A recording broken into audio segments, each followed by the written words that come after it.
আর তুমি ফোনে airplane mode বা ফ্লাইট মোড অন করে ইন্টারনেট ব্যবহার করতে পারবে। হ্যাঁ স্যার পারবো। কিভাবে?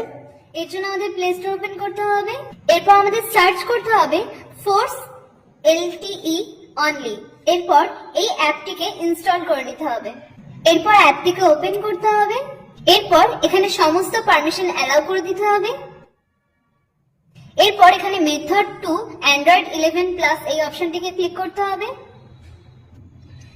এখানে সেট প্রেফার্ড নেটওয়ার্ক টাইপ অপশনে ক্লিক করতে হবে। এখানে এলটিই অনলি সিলেক্ট করতে হবে। এরপর এখানে মোবাইল রেডিও পাওয়ার অপশনটিকে অন করতে হবে। এরপর এখানে রান পিং টেস্ট অপশনে ক্লিক করতে হবে। এরপর আমাদের ফোনটিতে ফ্লাইট মোড অন করতে হবে। তাহলে আমাদের ফোনে ফ্লাইট মোডে ইন্টারনেট চালু হয়ে যাবে। এরপর আমরা গুগল ক্রোম থেকে দেখে নেব আমাদের ফোনে নেট চলছে নাকি। আমাদের ফোনে ফ্লাইট মোড থাকা সত্ত্বেও ইন্টারনেট চলছে। বাহ, খুব সুন্দর দেখিয়েছো। Thank you sir. ওয়েলকাম।